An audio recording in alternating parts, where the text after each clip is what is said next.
ഇവിടെ ഇനി നമുക്ക് നമ്മുടെ ജീവനെ എങ്ങനെയാണ് പടുത്തുയർത്താൻ പറ്റില്ല. എന്തും പൊളിച്ചു പണിതിട്ട് പുതിയതാകുന്ന കാലഘട്ടത്തിലാണല്ലോ നമ്മൾ ജീവിക്കുന്നത്. അപ്പൊ അതുകൊണ്ട് നമ്മൾ ജീവനെ എങ്ങനെ പടുത്തുയർത്താം, എങ്ങനെ നല്ലൊരു ജീവിതം നയിക്കാം. ഈ നാളുകളിലൊക്കെ കേൾക്കുന്ന വാർത്തകളല്ലേ, പെട്ടെന്നാണ് ചിലര് രോഗികളായിട്ട് മാറും. രോഗികളുടെ നമ്പർ ഇങ്ങനെ ഭയങ്കരമായിട്ട് കൂടിക്കൂടി വരിക. പണ്ടൊക്കെ പെരുന്നാളിലായിരുന്നു ഏറ്റവും കൂടുതൽ ആള്. ഇന്ന് ഏറ്റവും കൂടുതൽ ആളെ കാണാൻ ഹോസ്പിറ്റലുകളിൽ ചെല്ലും. അത്രമാത്രം ആൾക്കാരാണ്. അതുപോലെ തന്നെ പെട്ടെന്നാണ് ചിലര് തകർന്നു എന്നൊക്കെ കേൾക്കുന്നത്. അപ്പൊ എന്തുകൊണ്ടാണ് ഈ രോഗങ്ങൾ ഇങ്ങനെ കൂടുന്നത്, തകർച്ചകൾ ഇങ്ങനെ കൂടുന്നത്? അപ്പൊ ഈ ഡോക്ടർമാര് പറയുന്ന ഒരു വാക്കുണ്ട്, ജീവിത ശൈലി രോഗങ്ങൾ എന്നാ പറയും. ജീവിത ശൈലി കൊണ്ടാണ് പല പ്രശ്നങ്ങളും പല രോഗങ്ങളും തകർച്ചകളും വരുന്നത്. അപ്പൊ അതുകൊണ്ട് നമ്മൾ ഇനി ശ്രദ്ധിക്കണം നമ്മുടെ ജീവിതത്തെ. എത്ര എണ്ണമാണ് ഇങ്ങനെ ബെഡ് റിഡനായിട്ട് കിടക്കുന്നത്? ആരാ ഇനി ഒരു ബൈസ്റ്റാൻഡറായിട്ടുള്ളത്? ചിന്തിച്ചു നോക്കി. കൂടെ നിൽക്കാനൊന്നും ആളില്ലാത്ത കാലമായി. അപ്പൊ അതുകൊണ്ടാണ് നമ്മൾ ശരിക്കും നമ്മുടെ ആരോഗ്യം ശ്രദ്ധിക്കണമെങ്കിൽ, നമ്മുടെ ആത്മീയതയും ശ്രദ്ധിക്കണം, രോഗം വരാതെ നമ്മൾ ശ്രദ്ധിക്കണം. അപ്പൊ അതുകൊണ്ട് നമ്മൾ ഒന്നാമത്തെ കാര്യം നമ്മളുടെ ഭക്ഷണം നമ്മൾ ശ്രദ്ധിക്കണം, നല്ല ആരോഗ്യം ഉണ്ടാകാൻ വേണ്ടിയിട്ട്. ഈ നാളുകളിലൊക്കെ കേൾക്കുന്ന വാർത്തയല്ലേ, ഭക്ഷണം കഴിച്ചു രോഗിയായി, ഭക്ഷണം കഴിച്ചു മരിച്ചു. ഇതുമാത്രം ഹോട്ടലുകളായി നമ്മുടെ കേരളക്കരയിലുള്ളത്. ഹോട്ടലും ബേക്കറികളും മാത്രമാണ് കൂടുതലുള്ളത്. അമേരിക്കൻ എക്കണോമിക് മാഗസീൻ ഒരു സ്റ്റഡി നടത്തി, ലോകത്തിൽ ഏറ്റവും കൂടുതൽ ഇൻകം ഉണ്ടാക്കുന്ന ഇൻഡസ്ട്രി ഏതാണ്? അതിൽ ഒന്നാമത്തെ അവർ കണ്ടെത്തിയത് ഫുഡ് ഇൻഡസ്ട്രിയാണ്. ഏറ്റവും കൂടുതൽ പ്രോഫിറ്റ് ഉണ്ടാക്കുന്നത്. അത് സത്യമാണ്. നമ്മുടെ നാട്ടിലും അത് തന്നെയാണ്. അത്രമാത്രമാണ് ഹോട്ടലുകളും ബേക്കറികളും ഒക്കെ. അപ്പൊ അതിന്റെ അനന്തര ഫലം എന്താണ്? മനുഷ്യൻ രോഗിയായിട്ട് മാറും. നമുക്ക് ഏറ്റവും വിശ്വസിച്ച് കഴിക്കാവുന്നത് നമ്മുടെ വീട്ടിലെ ഭക്ഷണമാണ്, ശകലം ടേസ്റ്റ് കുറഞ്ഞാലും. അപ്പോൾ ഒരു നിശ്ചിത സമയം, ഒരു നിശ്ചിത അളവ് നമുക്ക് വേണ്ടിടത്തോളം ഭക്ഷണം. ആരോഗ്യം ശ്രദ്ധിക്കണമെന്ന്. ആരോഗ്യമാണ് ഏറ്റവും വലിയ സമ്പത്ത്. ദൈവം തന്ന ഏറ്റവും വലിയ സമ്പത്ത് എന്ന് പറയുന്ന ആരോഗ്യമാണ്. അപ്പൊ അത് ശ്രദ്ധിക്കണം. ഒരു മിനിമം എക്സസൈസ് വേണം, കുറച്ച് വാചകവടി വേണം, മനസ്സ് തുറന്ന് സംസാരിക്കണം ആരോടെങ്കിലും ഒക്കെ. ലോഗോ തെറാപ്പി, വാചകവടി. നമുക്ക് ആ കുറച്ച് സുഹൃത്തുക്കളൊക്കെ വേണം സംസാരിക്കാൻ, മനസ്സ് തുറന്ന്. അതുപോലെ തന്നെ എക്സസൈസ്, എന്തെങ്കിലുമൊക്കെ വ്യായാമം, പണി ചെയ്യണം.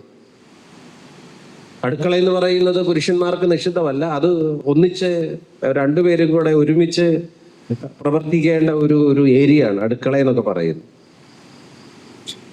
പണ്ട് ഇവിടെ കൊറോണ വൈറസ് വന്നപ്പോഴേക്കും ഈ തൃശ്ശൂര് ഒല്ലൂരുള്ള ഒരു എന്നാ പറയുന്നത്, ഒരു ബിസിനസ്സുകാരൻ പങ്കുവെച്ചൊരു കാര്യമുണ്ട്. കുടുംബത്തിൽ നിന്ന് ഇത്രയും ഇമ്മ്യൂണിറ്റി കിട്ടുമെന്ന് മനസ്സിലായത് ഇപ്പോഴാണ്. എന്ന് പറഞ്ഞാൽ ഒരുമിച്ച് പാത്രം കഴുകി കൊടുത്തതേ ഉള്ളെന്നാ പറയുന്നത്. തുണി അലക്കുന്നു, ഞാൻ പിഴിഞ്ഞു കൊടുക്കുന്നു. അപ്പൊ ഒരുമിച്ച് ചെയ്യാൻ തുടങ്ങി കഴിഞ്ഞപ്പോഴേക്കും ഒരു ഇമ്മ്യൂണിറ്റി, രോഗപ്രതിരോധ ശേഷി കൂടി. എത്ര ഹാപ്പി ആയിട്ടാണ് എത്ര ധന്യതയാണ് കുടുംബം എന്ന് മനസ്സിലായത് ഇപ്പോഴാണ്. ഈ ഒരുമിച്ച് ഐക്യത്തോടുകൂടെ ചെയ്യാൻ തുടങ്ങിയപ്പോൾ, മക്കളും അപ്പനും അമ്മയും. അപ്പോൾ ഒരു സ്പേസ് കണ്ടെത്തണം ഇനി, എന്നാ പറയുന്നത്, എല്ലാവരും കൂടെ ആകാൻ, ഒരുമിച്ചിരുന്ന് മനസ്സ് തുറന്ന് സംസാരിക്കാൻ. കുടുംബജീവിതത്തിലൊക്കെ ഏറ്റവും പ്രധാനപ്പെട്ടത് എന്താണ്? മനസ്സ് തുറന്ന് സംസാരമാണ് വേണ്ടത്. ശാസ്ത്രം അനുസരിച്ച് ഒരു പുരുഷൻ എത്ര വാക്കാണ് ഒരു ദിവസം ഉപയോഗിക്കുന്നതെന്ന് അറിയാവും? ശാസ്ത്രം അനുസരിച്ച് 6500 വാക്കാണ് ഒരു പുരുഷൻ ഒരു ദിവസം സംസാരിക്കുന്നത്. സ്ത്രീകളും അത് 35,000 മുതൽ 40,000 വരെ വാക്കുകൾ. 40,000 വാക്കുകൾ ഇവർക്ക് ഒരു ദിവസം സംസാരിക്കണം. അപ്പൊ കേട്ടേ പറ്റുള്ളൂ ഇരുന്ന്. അതിൽ ചിലർ പറയുന്നു, അച്ഛാ പറയാൻ ഒത്തിരി ഉണ്ട്, കേൾക്കാൻ ആരെങ്കിലും വേണ്ടേ? അതൊരു പ്രിയപ്പെട്ടവർ ഇരുന്ന് കേൾക്കണം. ഒന്നും ചെയ്യണ്ട, കേട്ടോണ്ടിരുന്നാൽ മതി. എന്നാളൊരു ഭാര്യ പറഞ്ഞു, എൻ്റെ അച്ഛാ, എൻ്റെ ഭർത്താവ് ഈ ലോകത്തിലെ ഏറ്റവും വലിയ മനഃശാസ്ത്രജ്ഞനാന്ന് പറഞ്ഞു. അപ്പൊ ഞാൻ പറഞ്ഞു, കൺഗ്രാജുലേഷൻ, അപ്പൊ നീ ഭാഗ്യവതിയാണ്. അപ്പൊ ഈ സ്ത്രീ പറയാ, എൻ്റെ അച്ഛാ ഈ മനഃശാസ്ത്രം ഏത് മനഃശാസ്ത്രം എന്ന് എനിക്കറിയത്തില്ല. അങ്ങേരുടെ ഒരു പ്രത്യേകത എന്ന് പറയുന്നത്, ഞാനിങ്ങനെ 40,000 വാക്കുമായിട്ട് ഇവിടെ ഇരിക്കുകയാണ്, അങ്ങേര് വന്നിട്ട് വേണം ഇതെല്ലാം പറയാൻ. അപ്പൊ അങ്ങേരോട് ഞാൻ 2 വാക്കേ പറയുള്ളൂ. ഏതെങ്കിലും എന്നെ പറയാൻ തുടങ്ങുന്നു 40,000 വാക്കിന്റെ 2-3 സെന്റൻസേ പറഞ്ഞുള്ളൂ. അപ്പൊ ഉടനെ അദ്ദേഹം പറയാണ്, അതെനിക്ക് മനസ്സിലായി, ഇനി വേറെ വല്ലതും ഉണ്ട്. അപ്പൊ അതേ ഈ സ്ത്രീ പറയാണ്, 2 സെന്റൻസ് പറയുന്നതേ ബാക്കി എല്ലാം അങ്ങേർക്ക് മനസ്സിലാകുന്നു. അതാണ് ലോകത്തിലെ ഏറ്റവും വലിയ മനഃശാസ്ത്രജ്ഞൻ. അപ്പൊ ഞാനിത് ആരോട് പോയി പറയും? അപ്പൊ ഇങ്ങനെ ഒരു വിമിശ്രത്തിലാണ് ജീവിക്കുന്നുണ്ട്. അതുകൊണ്ടാണ് ഇന്ന് പലരും ഇന്ന് ഹാപ്പിയാകാൻ പറ്റാത്തത്. ഇന്ന് മനുഷ്യൻ എന്താ വേണ്ടത്? കൂടെ ഇരുന്ന് ശ്രവിക്കുന്ന ഒരാൾ, കൂടെ നിൽക്കുന്ന ഒരാൾ. അപ്പൊ അതുകൊണ്ട് കുടുംബജീവിതത്തിൽ നമ്മൾ ശ്രദ്ധിക്കേണ്ട ഒരു കാര്യമാണ്. നമുക്ക് ഈ രോഗിയാകാത്തതിന്റെ കാരണം എന്താ? ചിലര് ഈ മനസ്സ് തുറന്ന് സംസാരിക്കാൻ പറ്റും. നല്ലൊരു ഭാര്യ പറഞ്ഞാൽ നുള്ളി നോവിച്ചിട്ട് പോലും ഇല്ല ഇതുവരെ. അത്ര സപ്പോർട്ടീവാണ്.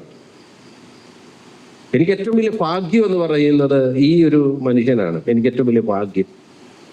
അപ്പൊ അതുപോലെ തന്നെ തിരിച്ചും മനസ്സിലാക്കുന്ന, എന്നാ പറയുന്നത്, ഒത്തുപോകാൻ പറ്റുന്ന, മണിക്കൂറുകളിരുന്ന് സംസാരിക്കാൻ പറ്റുന്ന ഒരാൾ.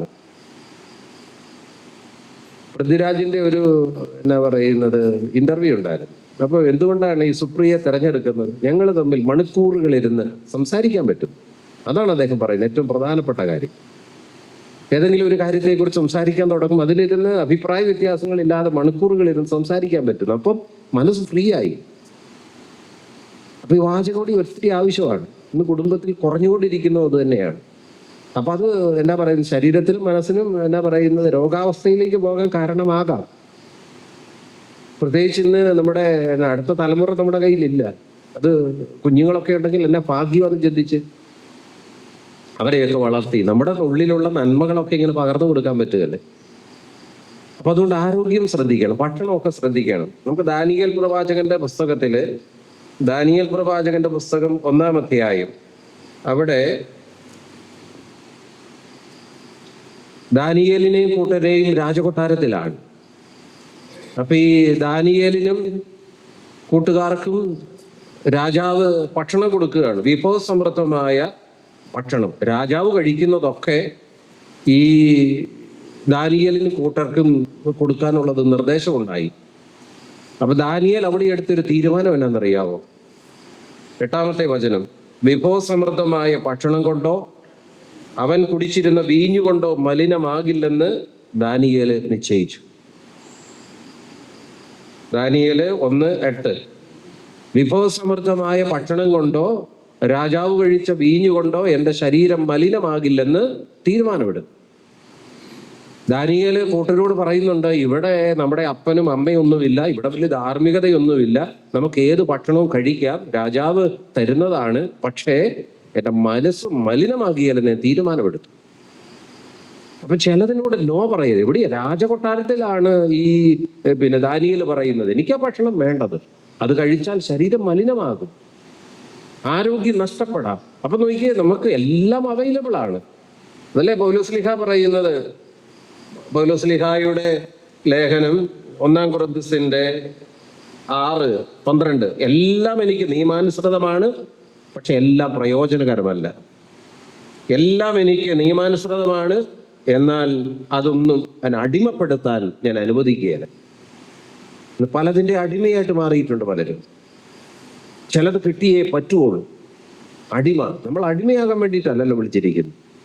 അപ്പൊ ദാനിയേൽ എടുത്ത നിലപാടായിരിക്കണം ഇനി നമുക്ക് വേണ്ടത്. നമ്മളൊന്ന് എന്തും അവൈലബിൾ ആണ്, പക്ഷെ അത് വേണോ? അതെനിക്ക് ശരീരത്തിന് ഹാനികരമാകുമോ? എൻ്റെ ആത്മീയതയ്ക്ക് ഹാനികരമാകുമോ? ചിന്തിക്കണം. ഇന്ന് ഡ്രഗ്സ് ഒക്കെ എടുക്കുന്നതിന് ആരെങ്കിലും ഒരു നിയന്ത്രണമോ അത് കാണുന്നുണ്ടോ? അപ്പൊ നമ്മൾ ഇന്ന് എല്ലാം അവൈലബിൾ ആണെന്ന്. പക്ഷെ ഇത് ഞാൻ എടുത്താൽ എൻ്റെ ലൈഫ് താളം തെറ്റും. അതുകൊണ്ട് ചിന്തിച്ചു നോക്കി, ദാനിയേല് ശ്രദ്ധിച്ചതെന്താണ്? ശരീരത്തെ ശ്രദ്ധിച്ചു. ശരീരം ഒരിക്കലും മലിനമാക്കിയാലെന്ന് ശ്രദ്ധിച്ചു. അതുകൊണ്ട് എന്താ സംഭവിച്ചത്? തീച്ചൂളയിലിട്ടു. തീക്ക് ഈ ശരീരത്തെ പിടിക്കാൻ പറ്റുന്നില്ല. കാരണം അതിൻ്റെ ഉള്ളിൽ വേറൊരു തീ കത്തിക്കൊണ്ടിരിക്കുക. ജോൺ പോൾ രണ്ടാമൻ മാർപ്പാപ്പ പറഞ്ഞത് കരിസ്മാറ്റിക്കാരെ കുറിച്ച് തീ പിടിച്ച മനുഷ്യരെന്നാ പറഞ്ഞത്. പ്രാർത്ഥിക്കുന്ന മനുഷ്യര് തീ പിടിച്ച മനുഷ്യരാണ്. അപ്പൊ ആ തീ കത്തുമ്പോൾ ഈ ലോകത്തിന്റെ തീ കത്താൻ പറ്റുകയില്ല. ഏതെങ്കിലും ഒരു തീയെ കത്താൻ പറ്റുമോ? അപ്പൊ ഈ ശരീരത്തെ തീ പിടിക്കാത്തതിന്റെ കാരണം എന്താ? അത്രയും സൂക്ഷിച്ചു.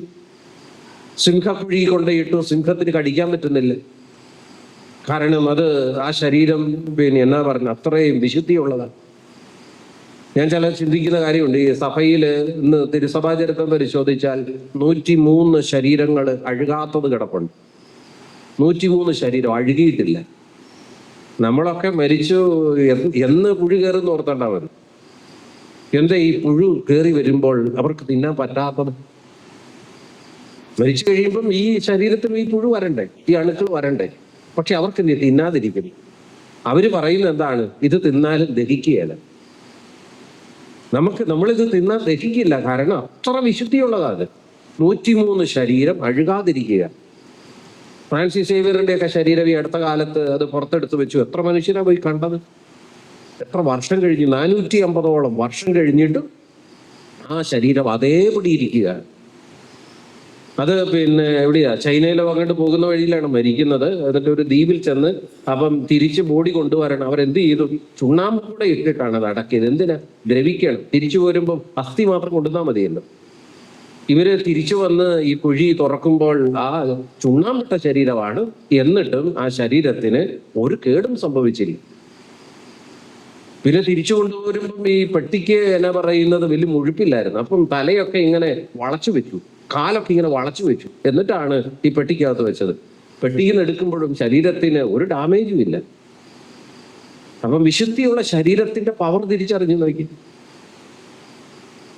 വിശുദ്ധിയുള്ള ശരീരം അല്ലെ, നല്ല ശരീരം വേണം. അതാ നമുക്ക് ഏറ്റവും പ്രധാനപ്പെട്ടതാണ്. ശരീരത്തിന് വിശുദ്ധിക്ക് പ്രാധാന്യം കൊടുക്കണം. നിങ്ങളുടെ ശരീരം ദൈവത്തിന്റെ ആലയം, ദൈവാത്മാവ് നിങ്ങളിൽ വസിക്കുന്നു. അപ്പൊ ഞാനിങ്ങനെ ചിന്തിക്കാറുണ്ട്, ഞാൻ എൻ്റെ ശരീരത്തെ തൊടുമ്പോൾ ആരെയാ തൊടുന്നത്? ഈശോയെ തൊടുന്നത്. ഈ സക്രാലിൽ ഇരിക്കുന്നതിനേക്കാൾ കൂടുതൽ ദിവികാരനും ഇരിക്കുന്ന സ്ഥലം ഏതാ? എൻ്റെ ശരീരമല്ലേ. അങ്ങനെ വരുമ്പോൾ നമ്മൾ ഈ സക്രാലിയുടെ മുൻപിലൂടെ പോകുമ്പോൾ നമ്മൾ കുമ്പിടുന്നു. അങ്ങനെയെങ്കിൽ വിശുദ്ധ കുർബാന സ്വീകരിച്ചു വരുന്ന എൻ്റെ പ്രിയപ്പെട്ടവരെ നമ്മൾ വഴക്കുകൂടാൻ പറ്റുമോ? അപ്പൊ അവരെ നമ്മൾ ബഹുമാനിക്കണ്ടേ? അവരുടെ ഉള്ളിൽ എന്നതായിരിക്കുന്നത്? ദിവ്യകാരുണ്യമായിരിക്കുന്നു. അപ്പൊ നമ്മൾ എന്ത് വഹിച്ചുകൊണ്ടാണ് നടക്കുന്നത്? വേണ്ടാത്ത കുറെ വേസ്റ്റ് മെറ്റീരിയൽ. പാപം വേസ്റ്റ് മെറ്റീരിയലാണ്. അപ്പൊ എന്ത് ചെയ്യണം? ഇത് ശരീരത്തിന്റെ വിശുദ്ധി വീണ്ടെടുക്കാൻ വേണ്ടിയിട്ട് പരിശ്രമിക്കണം. എന്തെങ്കിലും കഴിക്കുക എന്നുള്ളതല്ല. നമുക്ക് ചോയ്സ് ഉണ്ട്. ഇന്ന് എനിക്ക് വേണ്ടത് എന്താണ്? അത് നമ്മള് അധികം ഭക്ഷണമൊന്നും വേണ്ട ശരീരത്തിന്. പ്രായം കൂടുതൽ വരുമ്പോഴേക്കും നമുക്കൊരു മിനിമം മതി. അതുകൊണ്ടാണ് ഇന്ന് ഭക്ഷണം കഴിച്ച് ഇന്ന് രോഗികളാകുന്ന മനുഷ്യരുടെ നമ്പർ കൂടിക്കൂടി വരിക. ഭക്ഷണം കഴിച്ച് അമിതമായിട്ടുള്ള ഭക്ഷണം. അപ്പൊ അതുകൊണ്ട് എന്ത് ചെയ്യണം? വെള്ളിയാഴ്ച ദിവസങ്ങളിലൊക്കെ ഒരു നേരമൊക്കെ വേണ്ടെന്ന് വെച്ച്. ഒരു ഡോക്ടർ പറഞ്ഞ സംഭവം ഞാൻ ഓർക്കുകയാണ്. ഒരു ഡോക്ടർ പറയുകയാണ്, അതായത് ഉദാഹരണത്തിന് ഇവിടെ സെർവൻ്റ് ഉണ്ട് അടുക്കളയിൽ ജോലി ചെയ്യുന്നത്. അപ്പോൾ ആ സെർവൻറ്റിന് ഞങ്ങൾ തീരുമാനിക്കുകയാണ് ഞായറാഴ്ച ബ്രെഡ് മാത്രം മതി ഭക്ഷണത്തിൽ.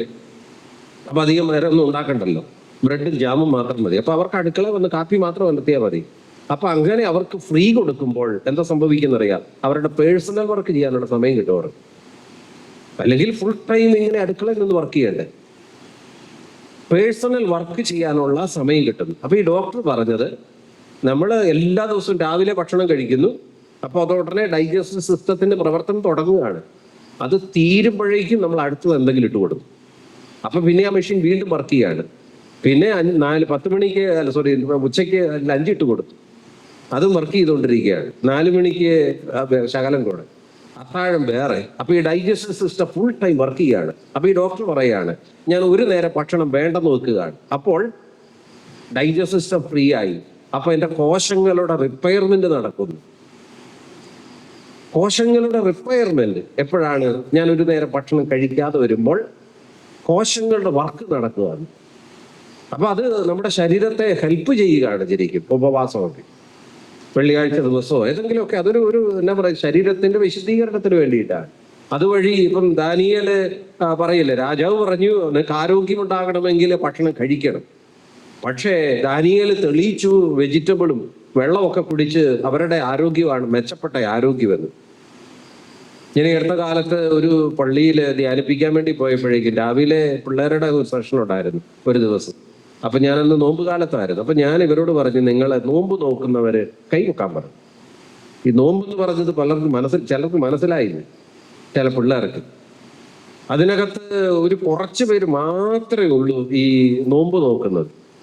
അപ്പൊ ഞാൻ വൈകുന്നേരം വന്ന് പേരൻസിനോട് ചോദിച്ചു, എന്തേ നിങ്ങളുടെ കുഞ്ഞുങ്ങള് അടുത്ത തലമുറയിൽ നോമ്പ് നോക്കുന്നവർ വേണ്ടേ? പരിശീലനം കൊടുത്താലല്ലേ അവർക്ക് നോമ്പ് നോക്കുന്ന മനുഷ്യരാകുള്ളൂ. അപ്പൊ ഒരു സ്ത്രീ എന്നോട് പറഞ്ഞത്, അച്ഛാ അവര് പഠിക്കാനില്ലേ, അവര് വളരേണ്ട കാലമല്ലേ. അപ്പൊ ഇറച്ചിയും മുട്ടയും മീനും കൊടുത്താലല്ലേ അവർക്ക് തിന്ന് വളരാൻ പറ്റുള്ളൂ. ഈ കേരളത്തില് ഏറ്റവും പവർഫുൾ ആയിട്ടുള്ളൊരു മൃഗം ഈ അടുത്ത കാലത്ത് പ്രത്യക്ഷപ്പെട്ടത് ഏതാണ്? കുറച്ച് നാളുകൾക്ക് മുമ്പ് അരിക്കൊമ്പനാണ്. അത് കഴിച്ചത് എന്താണ്? റേഷനരി ഇലകളാണ് കഴിച്ചത്. ഏറ്റവും പവർഫുൾ ആയിട്ടുള്ള മൃഗം ഏതായിരുന്നു? ഈ അരിക്കൊമ്പനായിരുന്നു. അതിനെ തുരുത്താൻ വേണ്ടിയിട്ടാണ് കുങ്കിയാനകളെ കൊണ്ടുവന്നത്. അപ്പൊ ഈ ഭക്ഷണം കൊടുത്തതുകൊണ്ട് മാത്രമായില്ല അവർക്ക് ചില നിയന്ത്രണങ്ങൾ, ആത്മനിയന്ത്രണം. അതാണ് ശരീരത്തിന്റെ പവർ, ആത്മനിയന്ത്രണം. അപ്പൊ നമ്മളെ തന്നെ ആത്മനിയന്ത്രണം വരികയാണ്. അങ്ങനെയാണ് നമുക്കൊരു ആരോഗ്യമുള്ള അഭിഷേകമുള്ള ശരീരമാക്കി നമ്മുടെ ശരീരത്തെ മാറ്റാൻ പറ്റുക. ധ്യാനമൊക്കെ എന്തിനു വേണ്ടിയാ? ശരീരത്തെ മെച്ചപ്പെട്ട ഒരു ശരീരമാക്കാൻ. മരിക്കുന്നോടം വരെ നമ്മൾ എന്തെങ്കിലുമൊക്കെ ജോലിയൊക്കെ ചെയ്ത്, എൻ്റെ ജോലികളൊക്കെ ചെയ്ത് കിടക്കാൻ അനുവദിക്കരുത്. എത്ര എണ്ണമെന്നറിയ ഇന്ന് കിടക്കുന്നത് ബെഡ് റിഡറായിട്ട്. എന്നാലൊരു വീട്ടിൽ ചെന്നപ്പോഴത്തേന് സങ്കടം തോന്നി. അപ്പൻ്റെ പുറമൊന്നും ഇല്ല ഇപ്പം, ഈ ബെഡ് സോർ വന്ന് കരിയണില്ല. എത്ര വർഷമാണ്? 5 വർഷമായെന്ന് പറഞ്ഞു കിടക്കാൻ തുടങ്ങി. ആ റൂമിൽ കയറിയാലോ സ്മെല്ലുമാണ്. ചിന്തിച്ചു നോക്കി, നമ്മുടെ ശരീരത്തെ ശ്രദ്ധിക്കുന്നില്ലെങ്കിൽ. അപ്പൊ ഒരു മിനിമം എന്നാ പറയുന്നത്, റിക്വയർമെന്റ് ശരീരത്തിനുള്ളത്. വിശുദ്ധി വേണം, എക്സസൈസ് വേണം, സംസാരം വേണം. ഇതൊക്കെ നമ്മൾ കൊടുത്താലേ നമ്മുടെ ശരീരത്തെ നമുക്ക് ആരോഗ്യമുള്ള അഭിഷേകമുള്ള ശരീരമാക്കി നമുക്ക് മാറ്റാൻ പറ്റുള്ളൂ. അല്ലെങ്കിൽ നാളെ കിടന്നാലുള്ള അവസ്ഥ ചിന്തിച്ചു നോക്കി, ആരാ ഉള്ളത്? എന്നുവെച്ചാൽ മിക്ക വീടുകളിലും ഒക്കെ ഇന്ന് ഇങ്ങനെ നോക്കാൻ വേണ്ടി ഓരോരുത്തരെ ഇങ്ങനെ അപ്പോയിന്റ് ചെയ്തിരിക്കുകയാണ്. ഇനി കുറെ കഴിയുമ്പോൾ അതും കൂടി ഇല്ലാതെ വരുന്നാലും. രണ്ടാമത്തെ കാര്യം, ആത്മീയതയും കൂടെ ശ്രദ്ധിക്കണം. എന്താണ് ഈ ആത്മീയത? ആത്മാവിനുള്ളതും കൂടെ കൊടുക്കണം. ശരീരത്തിനുള്ളതും ആത്മാവിനുള്ളതും. അതെന്താണ്? ഒരു മിനിമം പ്രാർത്ഥന, എന്തെങ്കിലുമൊക്കെ നല്ല കുറച്ച് കാര്യങ്ങൾ വായിക്കണം. സുവിശേഷമൊക്കെ വായിക്കണം ഇടയ്ക്ക്. ഒരു സെന്റൻസ് മതി ഒരു ദിവസം. ജപമാലയൊക്കെ ചൊല്ലുക. ഒരു പ്രാർത്ഥന കൊണ്ട് എന്താ സംഭവിക്കുക? അത് ശരീരത്തിൽ ഭയങ്കര ഒരു ശാന്തത കൊണ്ടുവരും പ്രാർത്ഥന. ബലിയർപ്പണമൊക്കെ ഭയങ്കര എഫക്റ്റീവാണ്. ബലിയർപ്പണമൊക്കെ എങ്ങനെയാണ്? നമ്മൾ ബലിയർപ്പണത്തിന് പോകുന്നു, നമ്മൾ എത്ര മുഖങ്ങൾ കാണുന്നു. ബലിയർപ്പണം കഴിഞ്ഞു പല മുഖങ്ങൾ കണ്ടുന്നു. ഒരു ഫ്രണ്ട്സ് സൗഹൃദ കൂട്ടായ്മ വളരുന്നില്ല. പല കണ്ടോ, സുഖമാണോ, ഒന്ന് ചിരിച്ചു കാണിച്ചു. അപ്പൊ രാവിലെ ഒന്ന് എണീക്കാനുള്ള ഒരു പ്രചോദനം. പള്ളി പോകണമല്ലോ. അപ്പൊ അതുകൊണ്ട് ആരോഗ്യവും ശ്രദ്ധിക്കണം, ആത്മീയതയും ശ്രദ്ധിക്കണം. അല്ലെങ്കിൽ ശരീരം താളം തെറ്റും. ശരീരം താളം തെറ്റിയാലോ പിന്നെ തിരിച്ചെടുക്കാനോ? ഇതൊക്കെ ഡോക്ടർമാരുടെ കൈ കൊണ്ട് കൊടുത്തു കഴിഞ്ഞാൽ പിന്നെ അവർ പരീക്ഷണമായി. ഒരു രോഗത്തിന് മരുന്ന് കഴിച്ചു, പിന്നെ അടുത്ത രോഗമായി, ഉറപ്പായി. പിന്നെ അടുത്തത് കഴിച്ചു. എന്തുമാത്രം മരുന്നാണ് ചിലരെന്ന് കഴിക്കുന്നു. ചിലരുണ്ടല്ലോ ഒരു മരുന്നും കഴിക്കാത്ത നടക്കുന്ന മനുഷ്യരുണ്ടല്ലോ, ഒരു മരുന്നുമില്ല. നോക്കി എത്ര ശ്രദ്ധിച്ചാണ് ശരീരത്തെ. അതുകൊണ്ട് ശരീരം ശ്രദ്ധിക്കേണ്ട സമയമായി. നമ്മുടെ ഏറ്റവും വലിയ സമ്പത്ത് എന്ന് പറയുന്നത് ശരീരമാണ്. ഇതിനകത്ത് കുറെ നന്മകൾ കിടപ്പുണ്ട്. അപ്പൊ അത് ശരിക്കും ഉപയോഗിച്ച് ജീവിക്കാൻ വേണ്ടി. അപ്പോൾ ഒരു ജീവിത ശൈലിയാണ് രോഗങ്ങൾ ഉണ്ടാക്കുന്നത്. അപ്പോൾ നമ്മളിന്ന് ചിന്തിക്കുന്നത്, ഏത് ജീവിത ശൈലി അവലംബിച്ചാൽ വലിയ പ്രശ്നങ്ങളൊന്നും ഇല്ലാതെ ജീവിക്കാൻ പറ്റും, അതാണ് നമ്മളിന്ന് ചിന്തിക്കുന്നത്. അതിന് ഞാൻ തിരഞ്ഞെടുത്തിരിക്കുന്ന സുവിശേഷ ഭാഗം മത്തായിയുടെ സുവിശേഷത്തിലെ 5-ാം അധ്യായം 1 മുതൽ 12 വരെയുള്ള തിരുവചനമാണ്. അതിനിടയിലെ കുറെ കാര്യങ്ങളാണ് നമ്മൾ ചിന്തിക്കുക. മത്തായിയുടെ സുവിശേഷം 5:1-12. ജനക്കൂട്ടത്തെ കണ്ടപ്പോൾ ഈശോ മലയിലേക്ക് കയറി. അവൻ ഇരുന്നപ്പോൾ ശിഷ്യന്മാർ അടുത്തെത്തി. അവൻ അവരെ പഠിപ്പിക്കാൻ തുടങ്ങി. ഈ ലോകത്ത് ദൈവം വന്നിട്ട് ഏറ്റവും പ്രധാനപ്പെട്ട കാര്യം ചെയ്തത് ഏതെന്നറിയാമോ? രോഗശാന്തി ആയിരുന്നില്ല, അത്ഭുതങ്ങളായിരുന്നില്ല, പഠിപ്പിക്കുക. സുവിശേഷം പഠിപ്പിക്കുക, സുവിശേഷ സത്യങ്ങൾ. എന്തിനാ? അതൊരു ദൈവരാജ്യത്തിൽ എങ്ങനെ ജീവിക്കാൻ പറ്റുമോ? നമ്മുടെ കുടുംബം ദൈവരാജ്യമാകണം. അപ്പൊ ഈശോ ഏറ്റവും കൂടുതലായിട്ട് ചെയ്തതല്ല, ശ്രദ്ധിച്ചത് എന്താണ്? പഠിപ്പിക്കുന്നു. ഇന്ന് ചിന്തിച്ചു നോക്കി, പഠിക്കുന്ന മക്കൾ ഇന്ന് വിദേശത്തൊക്കെ പോയി അവർ രക്ഷപ്പെടുകയാണ്. ഇപ്പൊ ഇവിടെ അടുത്തൊരു കൊച്ചാണെങ്കിൽ ഫ്രാൻസിലാണ് പോയത്, ഫ്രഞ്ച് പഠിച്ചു. ഇവിടെ വലിയ സ്മാർട്ടൊന്നും അല്ലായിരുന്നു. അപ്പം പഠിച്ചാൽ രക്ഷപ്പെടുകയുള്ളൂ മനസ്സിലായി. അവൻ കാശൊക്കെ വീട്ടിലോട്ട് അയച്ചു കൊടുക്കുകയാണ്, അത്യാവശ്യം ജോലിയും ചെയ്ത് പഠിക്കാൻ തയ്യാറാകും. അപ്പൊ നമ്മൾ എന്ത് ചെയ്യണം? പ്രായമായെന്ന് ചിന്തിക്കരുത്. നമ്മൾ ഈ സുവിശേഷം വായിച്ച് ധ്യാനിച്ച് നമ്മൾ അതിനെക്കുറിച്ച് ചിന്തിക്കാൻ തുടങ്ങും. പഠിക്കണം. അത് ഈശോ എന്താ പഠിപ്പിക്കുന്നത്, ഇതിനെക്കുറിച്ച് ഈശോ എന്താ പറയുന്നത്, അതാണ് നമ്മൾ ചിന്തിക്കേണ്ടത്. ഒരിക്കൽ ദൈവം പക്ഷികളെല്ലാം വിളിച്ചു കൂട്ടി. 30 ദിവസത്തെ സമ്മർ ക്ലാസ് ആയിരുന്നു. കൂട് എങ്ങനെ ഉണ്ടാക്കാമെന്ന് പഠിപ്പിക്കുന്നതിന് വേണ്ടിയിട്ടാണ് എല്ലാ പക്ഷികളെയും വിളിച്ചു കൂട്ടിയത്. ആദ്യ ദിവസം ക്ലാസ് എടുത്തത് പിതാവായ ദൈവം. എല്ലാ മരങ്ങളെ കുറിച്ച് ഡീറ്റെയിൽ ആയിട്ട് ക്ലാസ് കൊടുത്തു. 2-ാം ദിവസത്തെ ക്ലാസ് എടുത്തത് പുത്രനായ ദൈവമാണ്. അപ്പോൾ പറഞ്ഞു, നല്ല കമ്പുകളെ രക്ഷിക്കുന്നവരാണ്, നല്ല കമ്പുകളെ എടുക്കാവൂ, കേടുള്ള കമ്പുകളൊന്നും എടുത്തേക്കരുത്, കാരണം വളച്ചു വെക്കുമ്പോൾ ഒടിഞ്ഞു പോകാം. 3-ാം ദിവസത്തെ ക്ലാസ് എടുത്തത് പരിശുദ്ധാത്മാവാണ്. പരിശുദ്ധാത്മാവ് പറഞ്ഞു കൊടുത്തു, ഏറ്റവും ഉയരം കൂടിയ മരത്തിൽ വേണം കൂട് വെക്കാൻ, അല്ലെങ്കിൽ വേറെ കയറി എടുക്കും, ഇലയൊക്കെ തിങ്ങി നിറഞ്ഞ മരത്തിൽ വേണം കൂട് വെക്കാൻ. അങ്ങനെ 3 ദിവസത്തെ തിയറി ക്ലാസ് കഴിഞ്ഞു.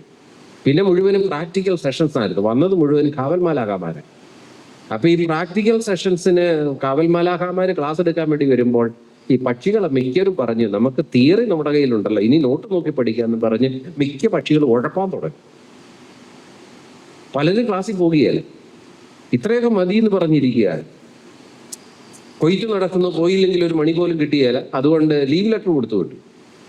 30 ദിവസം കഴിഞ്ഞ് ദൈവം സർട്ടിഫിക്കറ്റ് കൊടുക്കാൻ വേണ്ടി വരിക. സർട്ടിഫിക്കറ്റ് കൊടുക്കാൻ വേണ്ടി വരുമ്പോൾ ഹാജിർ ബുക്ക് തുറന്നു നോക്കി. അപ്പോൾ ഈശോ കാണുകയാണ്, ഒരൊറ്റ പക്ഷിക്ക് മാത്രമേ ഉള്ളൂ 30 ദിവസത്തെ ഹാജിർ, ബാക്കിയുള്ളതിന് 3-4 ഹാജിർ മാത്രമേ ഉള്ളൂ. അപ്പൊ ദൈവം പറഞ്ഞു, എനിക്ക് ക്ഷമിക്കാനല്ലേ അറിയത്തുള്ളൂ, എല്ലാ പക്ഷികൾക്കും സർട്ടിഫിക്കറ്റ് കൊടുത്തേക്കാൻ പറഞ്ഞു. എല്ലാവരും ജയിപ്പിച്ചു, ആരെയും തോൽപ്പിച്ചില്ല.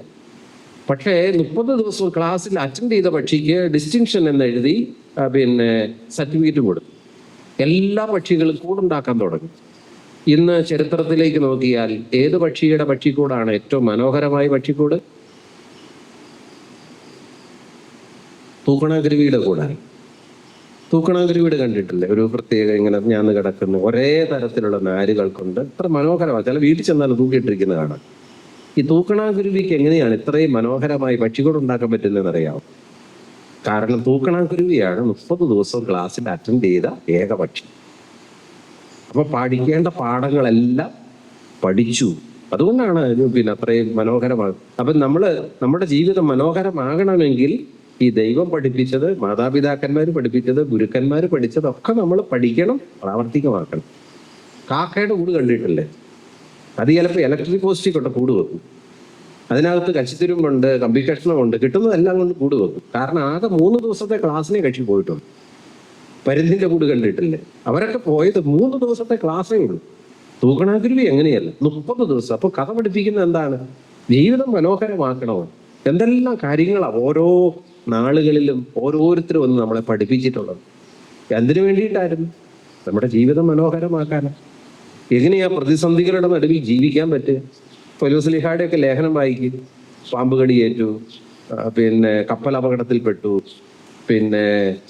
ഭക്ഷണമില്ലാത്ത ദിവസങ്ങളുണ്ടായി, മരണവക്രത്തോളം എത്തി. എന്നിട്ട് പൗലോസ്ലീഹ പറയും, ഇത് എന്തിനു വേണ്ടിയിട്ടായിരുന്നു? ദൈവത്തെ തിരിച്ചറിയാൻ. നോക്കിയേ, അത് എന്തിനു വേണ്ടിയിട്ടായിരുന്നു? പർപ്പസ് എന്തായിരുന്നു എന്ന് പഠിപ്പിക്കുക. അപ്പൊ ആ പാഠം അറിയത്തില്ലായിരുന്നെങ്കിലോ ഈ പാമ്പ് കടിയേറ്റിട്ട് മനുഷ്യൻ പിറ്റേ ദിവസം നേരം വെളുക്കും ടെൻഷൻ അടിച്ച് മരിക്കുകയല്ലായിരുന്നു. കപ്പൽ അപകടത്തിൽപ്പെട്ട മനുഷ്യൻ ടെൻഷൻ അടിച്ച് മരിക്കുകയല്ലായിരുന്നു. അപ്പൊ പൗലോസ്ലീഹ പറയുന്നത് എന്നതാണ്? ദൈവം എന്നെ ഓരോ പാഠങ്ങൾ പഠിപ്പിച്ച് എന്നെ ദൈവത്തിങ്കിലേക്ക് എന്റെ മനസ്സിനെ തിരിക്കുകയായിരുന്നു. ഓരോ പാഠങ്ങളാണ്.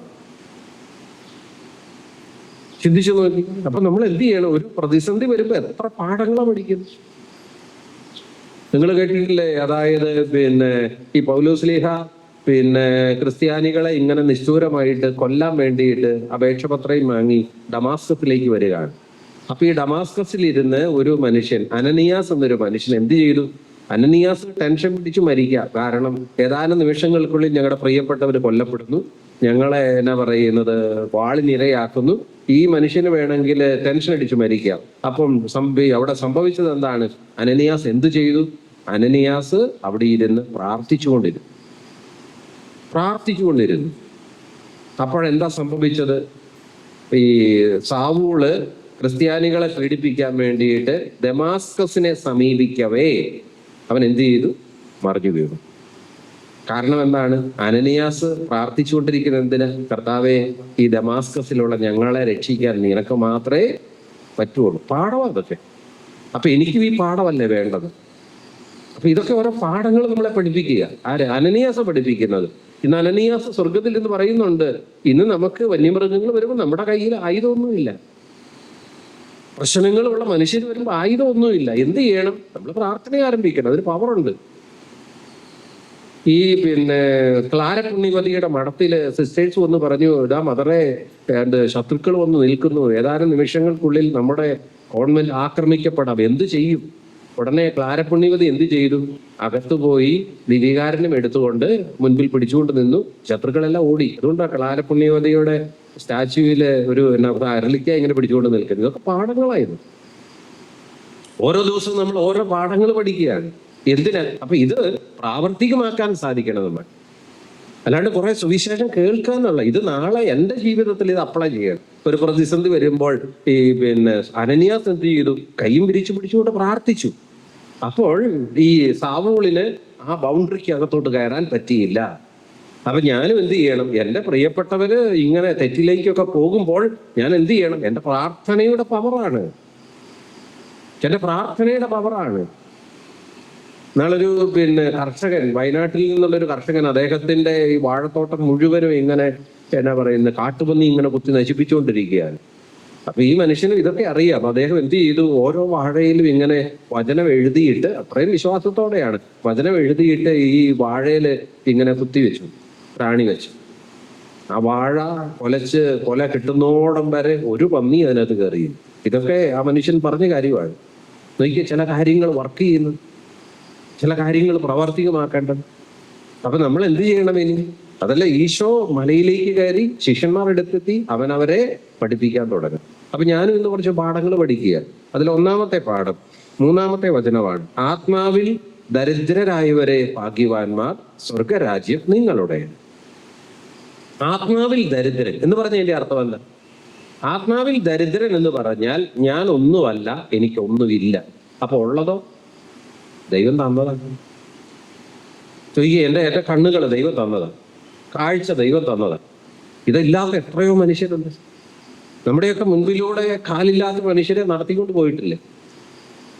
അപ്പോൾ അവര് പറയുന്നത് എന്താണ്? ദൈവം എന്താ പഠിപ്പിക്കുന്നത്? അവരെക്കാൾ കൂടുതൽ നിന്നെ ഞാൻ സ്നേഹിക്കുകയാണ്. നമ്മുടെ ഈ പ്രായത്തിനനുസരിച്ച് ഇത്ര എണീറ്റ് നടക്കാൻ പറ്റുന്നു, അതുപോലും ഇല്ലാത്ത ചില മനുഷ്യരില്ലേ? നമ്മളൊക്കെ എത്ര ഭാഗ്യവാന്മാരെന്ന് കരുതുന്നത് എപ്പോഴാണ്? എന്നാലൊരു സ്ത്രീ പറഞ്ഞു വെച്ചാൽ, ഈ കുരിശുരൂപമാണ് എന്നെ രക്ഷിക്കുന്നത്. ഈ സ്ത്രീക്ക് ഒരുപാട് പീഡകൾ കിട്ടുക ഭർത്താവിൽ നിന്ന്.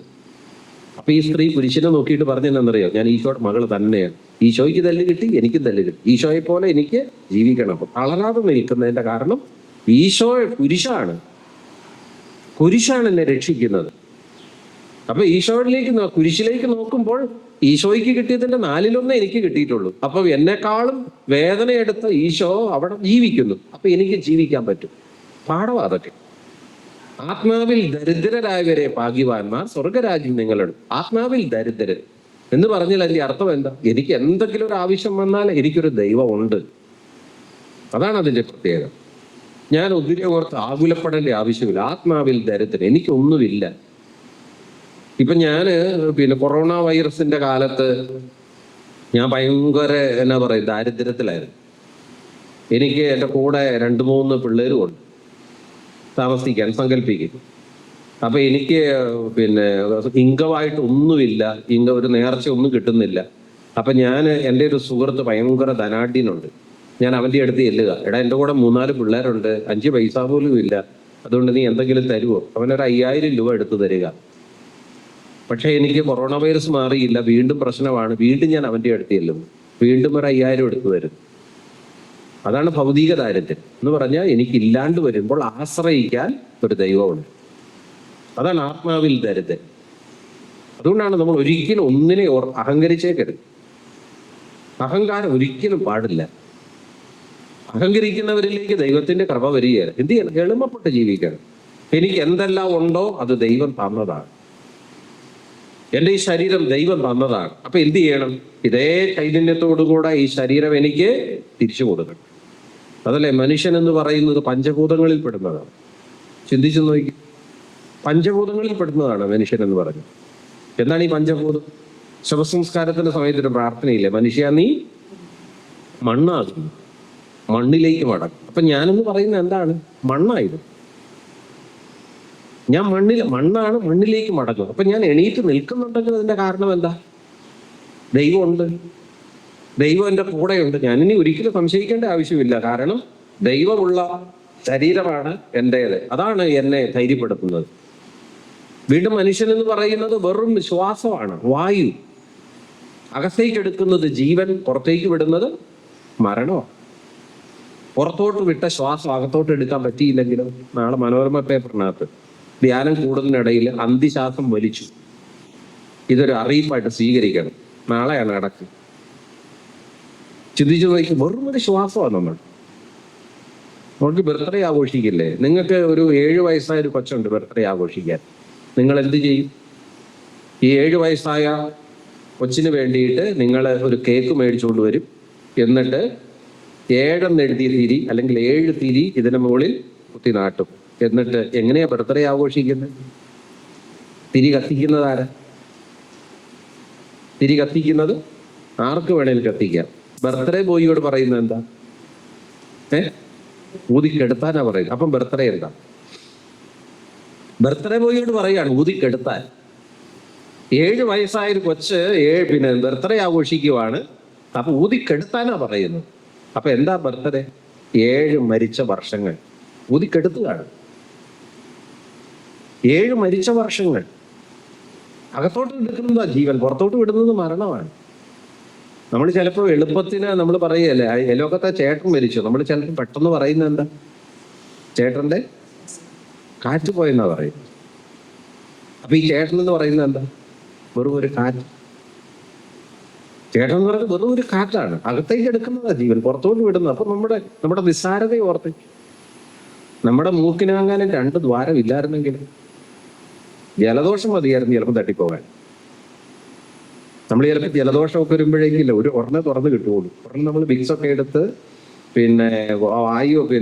ആവിയൊക്കെ എടുത്ത് തുറന്നു കിട്ടാൻ വേണ്ടി വരുത്തണം. ഇനി ഒന്നാങ്ങാനും ഉണ്ടായിരുന്നെന്നൊക്കെയാണ്. നിസ്സാരതയെ കുറിച്ച് നമ്മൾ ചിന്തിക്കണം. നമ്മൾ വെറും നിസ്സാരരാണ്.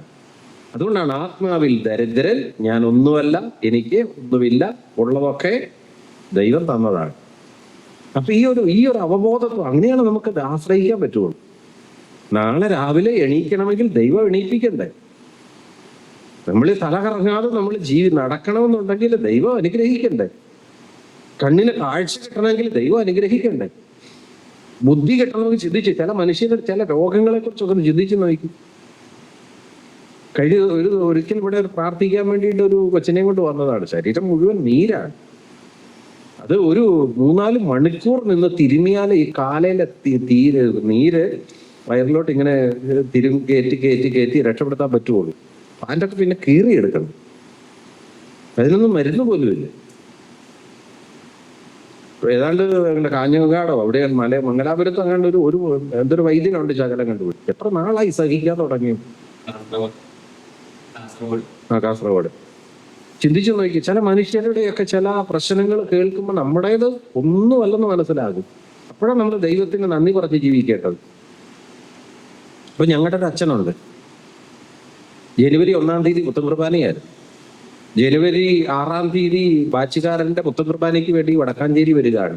കോട്ടയത്ത് നിന്ന് ഇവിടെ വന്നു പുത്തൻകുർബാന കഴിഞ്ഞു തിരിച്ചു പോകുമ്പോൾ വണ്ടി ഓടിച്ച അച്ഛൻ എങ്ങനെയൊന്ന് മയങ്ങിപ്പോയി. വണ്ടി നേരെ ട്രക്കിനിട്ട് കയറി ഇടിച്ചു. ചാലക്കുടി വെച്ച് വണ്ടി മുഴുവനും പൊളിഞ്ഞ് നാശമായി. 8 അച്ഛന്മാരുണ്ടായിരുന്നു. ചിലരുടെ കൈക്കും കാലിനും ഒക്കെ പരിക്ക് പറ്റി. ഒരച്ഛൻ ഈ പൊട്ടിപ്പൊളിഞ്ഞ വണ്ടിക്കകത്തു നിന്ന് എണീറ്റ് ഓട്ടോയിലോട്ട് കയറുകയാണ് സെന്റ് ജെയിംസിലേക്ക് പോകാൻ വേണ്ടി, കൊണ്ടുപോകാൻ വേണ്ടി. കയറിയിരിക്കുകയും ചെരിഞ്ഞു പോയി. ഇന്ന് വരെ എണീറ്റ് നിന്നിട്ടുണ്ട്. ആകെ 6 ദിവസം എണീറ്റ് നിന്ന് ബലിയർപ്പിച്ചിട്ട്. ഇപ്പൊ ഏതാണ്ട് 22 വർഷത്തോളമായി കിടപ്പാണ്. ഒരേ കിടപ്പ്. ഒരാൾ വേണം. അപ്പൊ ചിന്തിച്ചു നോക്കി, നമ്മളൊക്കെ ഇത്രയും ഇങ്ങനെ ആരോഗ്യത്തോടെ ജീവിക്കുന്നെങ്കിൽ നമ്മൾ എൻ്റെ ദൈവത്തിന് നന്ദി പറയണം. അതുകൊണ്ടാണ് ആശ്രയബോധത്തോടു കൂടെ ജീവിക്കണം നമ്മൾ.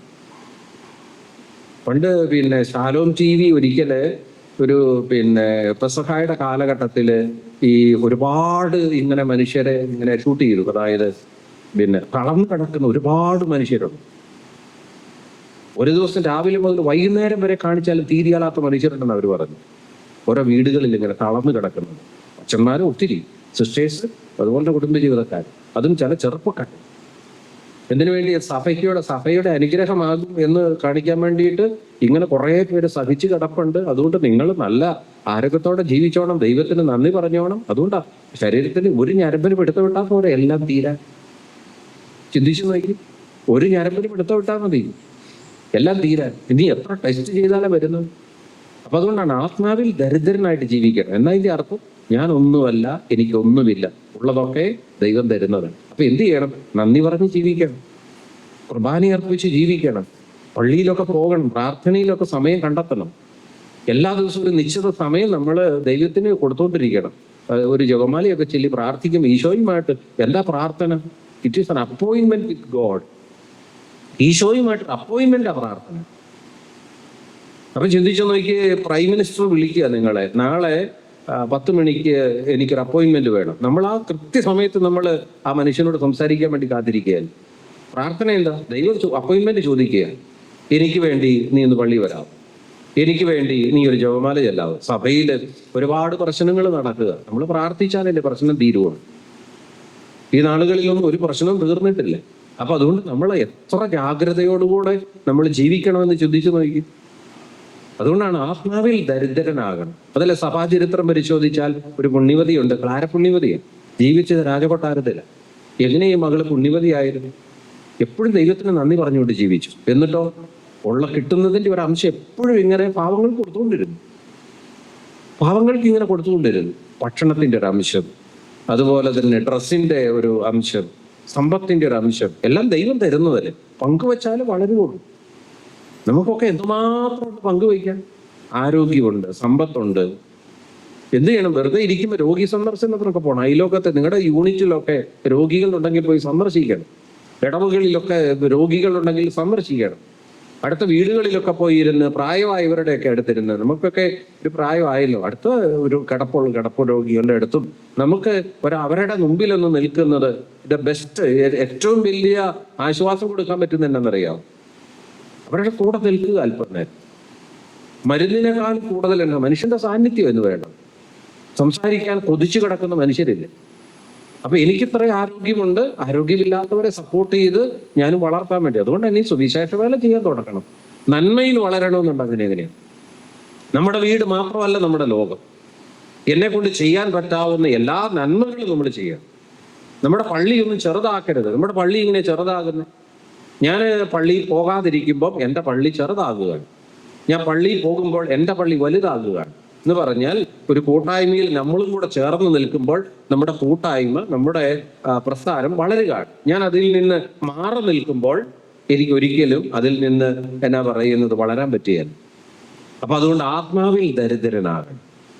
എപ്പോഴും ദൈവാശ്രയം. എനിക്കില്ലാതെ, ദൈവമില്ലാതെ ജീവിക്കാൻ പറ്റുകയില്ല. എൻ്റെ പ്രിയപ്പെട്ടവരുടെ കാര്യം നടക്കണമെങ്കിൽ ദൈവം ഇടപെടണം. ചിന്തിച്ചു നോക്കി, ദൈവം ഇടപെടണം. അതല്ലേ മദർ തെരേസായോട് ഒരിക്കല് സൗദിയിലെ രാജാവ് വിളിക്കുക, അവിടെ വന്ന് ഒരു കോൺവെന്റ് തുടങ്ങണം. അമ്മ ഈ ഇന്ത്യയിൽ ഒരുപാട് പാവപ്പെട്ട മനുഷ്യരെ സഹായിക്കുന്നുണ്ടല്ലോ, അവിടെ ഒന്നും ആരുമില്ല.